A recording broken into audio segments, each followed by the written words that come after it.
Syekh Nawawi Al-Bantani.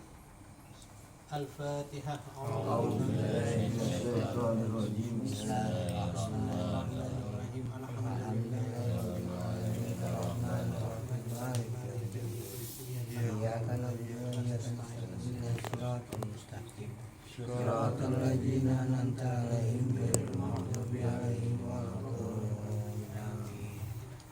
Marilah kita sama-sama bersyukur kepada Allah Subhanahu wa taala dengan sama-sama mengucapkan kalimat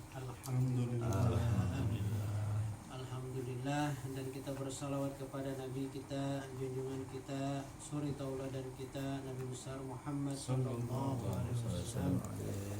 Mudah-mudahan kita ini selalu memperbanyak membaca salawat kepada Nabi Muhammad sallallahu alaihi wasallam. Allahumma salli ala sayyidina Muhammad wa ala ali sayyidina Muhammad. Ya. Fadlu suratil ikhlas.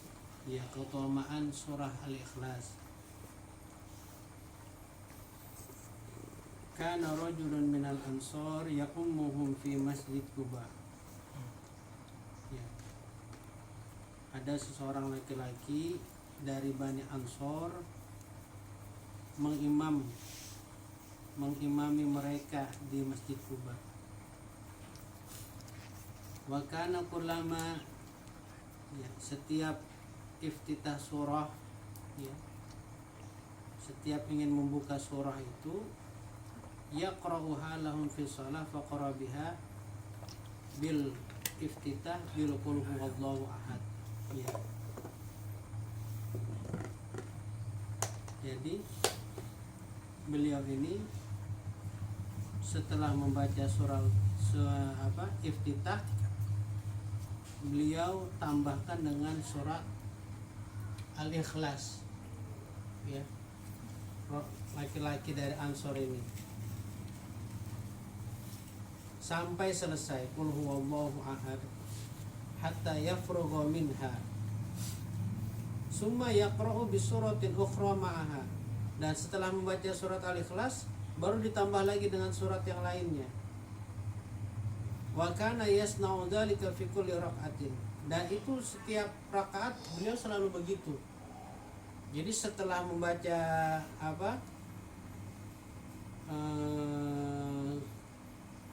surah al-ikhlas, setiap rakaat beliau selalu membaca surah al-ikhlas, ditambahkan lagi surat al-ikhlas. Faqallamahu ashabuhu faqalu. Nah, terus teman-temannya ini, teman-teman yang berada di belakang yang menjadi makmum sebagainya, beliau berkata, innaka taqra bi hadhihi surah summa la taru anha tujzika hatta taqra bi suratin ukhra. Apakah kamu ini enggak cukup membaca satu surat terus Anda menambahkan surat al-ikhlas lagi? Nggak cukup kah? Sudah ada surat dan ada surat yang lain terus ditambahkan lagi surat al-ikhlas. Jadi ada dua surat di dalam bacaan tersebut. Fa imma an taqra biha wa imma tada'ah wa taqra'a bi suratin ukhra. Ya, baiknya sih membaca surat itu atau meninggalkan surat yang lainnya. Ya, baca surat itu ataupun meninggalkan surat yang lainnya. Jadi pilih salah satu, mau dibaca atau tidak usah dibaca, kata teman-temannya seperti itu.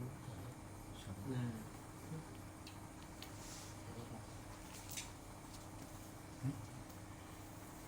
siapa lain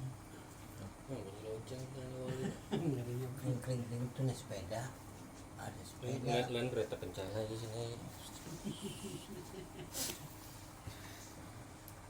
lalu beliau ini yang rajulan Ansor yang jadi imam ini, ma'ana bitarikiha, aku nggak akan melepaskannya, aku tidak akan melepaskan surat al-ikhlas tersebut, kata beliau. Kalau kamu ingin, kalau kamu mau, wa in ahbabtun an ummakum biha fa'altu. Kalau kamu mau seperti itu, ya aku jadi imam, aku akan melaksanakan seperti kalau kamu suka.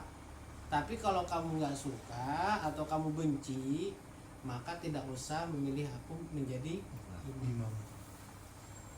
Dibilang disuruh pilih aja, ya kan? Kalau enggak ya sudah, aku nggak mau jadi imam gitu kata beliau.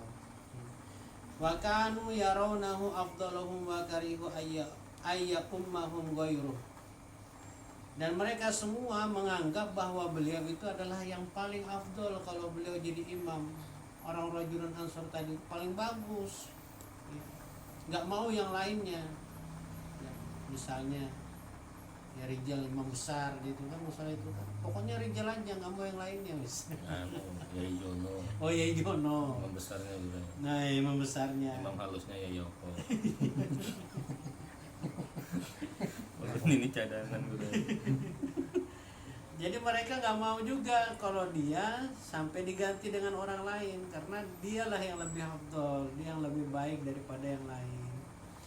Falamma atahum, dan ketika itu Nabi Muhammad SAW datang menghampirinya dan memberitahukan kabar tersebut. Lalu Nabi Muhammad SAW bertanya kepada fulan, ya fulan, ma yamnau kami ma ya'mur bi ashabuk, ya kan? Wahai fulan, apa yang membuat kamu mencegahmu dari apa-apa yang dari teman-temanmu yang kamu perintahkan, yang mereka perintahkan? Ya enggak menuruti kata teman-temanmu itu kenapa? Apa alasannya gitu ya kan? Enggak menuruti kemauan dari teman-teman itu apa alasannya? Wa ma yahmiluka an taqra hadhihi surah fi kulli rak'ah. Dan apa yang menyebabkan kamu membaca surah Al-Ikhlas ini setiap rakaat? Jadi setiap rakaat pasti membaca surat Al-Ikhlas. Ada surah, misalnya dia baca surah Al-A'la, ditambah lagi surah Al-Ikhlas. Begitu rakaat kedua surat An-Nas, tambah lagi surat Al-Ikhlas. Lalu si imam tadi menjawab, ya Rasulullah. Lalu beliau mengatakan, ya Rasulullah, wahai Rasulullah, sesungguhnya aku ini mencintainya. Aku mencintai surah Al-Ikhlas ya Rasulullah. Lalu Rasulullah SAW berkata kepada beliau, inna hubbaha adkhulakal jannah. Karena sesungguhnya cintamu kepada surat Al-Ikhlas itulah yang membuatkan kamu masuk ke dalam surga. Rawahu Tirmidzi an Anas bin Malik radhiyallahu anhu qala hadisun hasanun gharibun sahih. Masya Allah. Nah ini cinta kepada surat Al-Ikhlas. Itu yang menyebabkan, kata Rasulullah, itulah yang akan memasukkan dia ke dalam surga. Karena cinta kepada surat Al-Ikhlas. Allahumma shalli ala sayyidina Muhammad wa ala ali sayyidina. Nah, sekarang kita bahas Nasoihul Ibad. Diriwayatkan dari Abu Bakar Ash-Shibli, namanya aslinya adalah Dulhab bin Juhdar. Dulhab bin Juhdar. Ash-Shibli nama sebuah tempat. Salah seorang tokoh ulama ma'rifat, ya, salah satu ulama ma'rifat. Dalam munajatnya beliau berucap seperti ini. Dia bermunajat, berdoa kepada Allah Subhanahu wa ta'ala. Oh ya, sebelum itu Abu Bakar Ash-Shibli ini adalah, dulu beliau ini termasuk orang yang cerdas, orang yang pintar. Nama aslinya tadi siapa? Dulhab bin Juhdar. Orang yang pintar ini, orang yang sangat pintar. Akhirnya masuklah dia, karena saking pintarnya ini, masuklah dia dalam kepemerintahan. Setelah masuk ke dalam pemerintahan, beliau terangkat menjadi seorang gubernur di daerahnya di situ. Nah, setelah habis masa jabatannya sebagai gubernur, nah disinilah dia mencari pengembaraan dirinya, yang mana disebutkan di situ adalah salah satu tokoh ulama ma'ruf. Nah, teman-teman, para jamaah, salah satu guru beliau yang sering kita sebutkan ini, siapa? Guru beliau adalah Abu Qasim Junaid al-Baghdadi. Itu guru beliau. Nah, beliau banyak menimba ilmu tentang masalah kesofistik lah bahasa kita itu kan, kemakrifatan itu kepada Aba Qasim Junaid al-Baghdadi. Nah, sempat bertemu dengan Aba Qasim Junaid al-Baghdadi. Kalau engkau lautan, maka berilah aku satu mutiara saja, kata Ashibli ini kepada Aba Qasim Junaid al-Baghdadi. Kalau kamu ingin betul-betul mendapatkan mutiara dari lautan, maka menyelamlah dirimu ke dalam lautan tersebut. Lalu Ashibli bertanya, lalu apa yang harus aku lakukan? Aba Qasim Junaid al-Baghdadi itu memerintahkan dia, karena beliau dulu itu seorang gubernur, maka sedekahkanlah orang-orang yang dulu pernah tidak tersampaikan, orang-orang miskin waktu Anda jadi gubernur itu, tolong disampaikan rezeki-rezeki kepada mereka. Akhirnya disuruh gurunya sama Abu Qasim Junaid itu untuk mendatangi orang-orang yang yang pada masa gubernurnya dia tidak sempat menolong dirinya gitu. Nah, singkat cerita, disitulah pengembaraan ilmu ma'rifatnya. Setelah itu sudah selesai amanah itu dilaksanakan oleh Ashibli ini, beliau mendatangi Aba Qasim Junaid al-Baghdadi. Lalu diperintahkan lagi yang kedua kalinya, yaitu untuk menjadi pengemis. Disuruh jadi pengemis sama Aba Qasim Junaid al-Baghdadi. Disitulah perjalanan rohani ya. Nah, ini luar biasa ini. Nah, sampai dalam munajatnya beliau berucap, Ilahi inni uhibbu an ahabalaka jami'a hasanati ma faqri wa du'fi fa kaifa la tuhibbu sayyidi an tahabali jami'a sayyati ma'ajinaka maulaya anni. Ya Allah, kata beliau ini, Ashibli ini, Dulhab bin Juhdar, ya Allah, aku ingin menghibahkan semua amal baikku padamu dalam keadaan lemah dan butuh padamu. Jadi semua amal baiknya ini diserahkan kepada Allah Subhanahu wa ta'ala dalam keadaan lemah dan aku butuh sekali samamu. Engkau pun juga tidak menginginkan, tidak ingin menghibahkan semua keburukan padaku, karena engkau tidak butuh padaku. Dan pasti engkau ya Allah tidak akan memberikan keburukanku kepadaku, karena engkau tidak akan butuh keburukanku ya, karena engkau tidak butuh padaku. Nah, ini teman-teman, maksudnya apa? Dosa-dosaku ini ya Allah tidak akan merugikanmu, dan juga ketaatanku ini tidak juga menguntungkanmu ya Allah. Paham gak maksudnya? Ya. Mau sejuta orang, mau sedunia ini tidak sholat, tetap Allah itu maha perkasa, tidak pun berkurang sedikit pun dari kekuasaannya Allah Subhanahu wa ta'ala. Mau seluruh dunia ini tidak sholat, Allah tetap kuasa.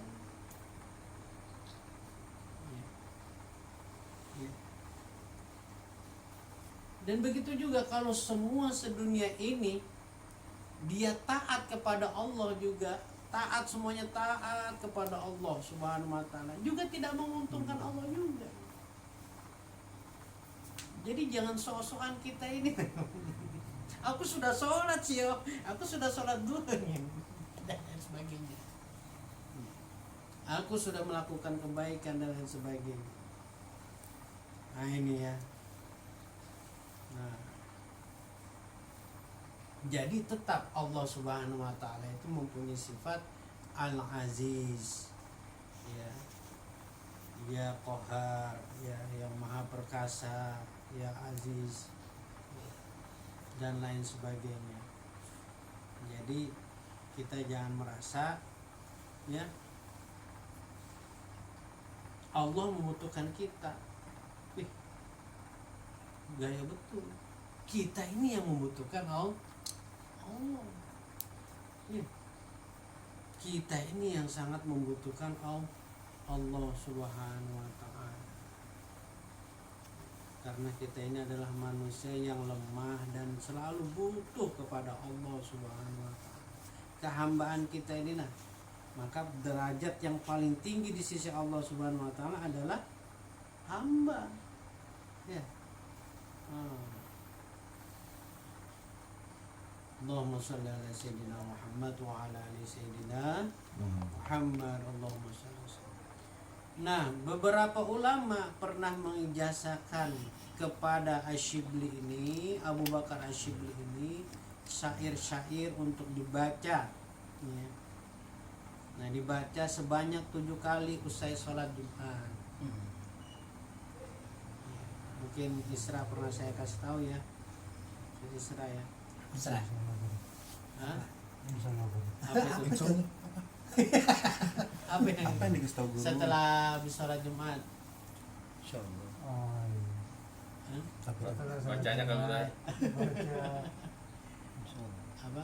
Al-Fatihah 7 kali. Iya, baca Al-Fatihah 7 kali. Itu dibaca, 7 insya Allah. kali. Qul huwallahu ahad 7 kali. Qul 7 kali. Qul a'udzu birabbil falaq 7 kali. Qul a'udzu birabbin nas 7 kali. Nah, beliau menambahkan juga di sini. Beliau mendapatkan ijazah dari ulama-ulama terdahulu, syair-syair ilah-ilah.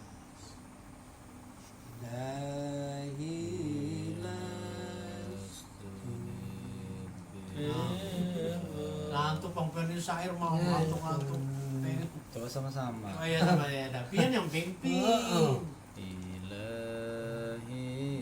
Ilahilas studil firdausi alan wala aqwa ala naril jahimi fahabli taubatan wafir junubi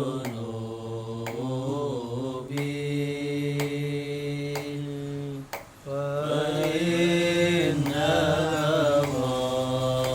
ghafiru zamil azimi.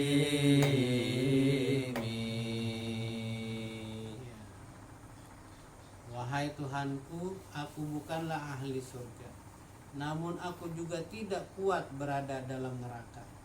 Maka terimalah taubatku dan ampunilah dosa, karena Engkaulah yang maha mengampuni dosa-dosa besar. Nah ini ya, di dalam kitab Bidayatul Hidayah ya, ketika kita selesai sholat Jumat, Assalamualaikum warahmatullahi wabarakatuh. Assalamualaikum warahmatullahi wabarakatuh. Sudah tetap dalam keadaan tetap tidak usah berubah, membaca Al-Fatihah 7 kali, membaca surat Al-Ikhlas 7 kali, Al-Falaq 7 kali, sama An-Nas 7 kali, lalu dilanjut dengan Ilahilas tudin firdausi ala wala aqwa sebanyak 7 kali.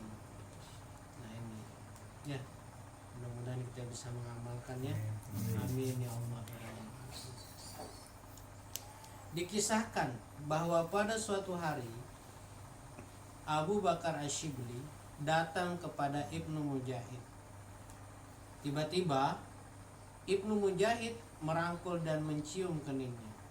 Nah, tiba-tiba Ibnu Mujahid merangkul dan mencium keningnya. Kagetlah Asyibli ini, si Asyibli ini. Kemudian ketika Ibnu Mujahid ditanya tentang penyambutan yang begitu hangat tersebut, dia menjawab, "Kenapa engkau lakukan ini?"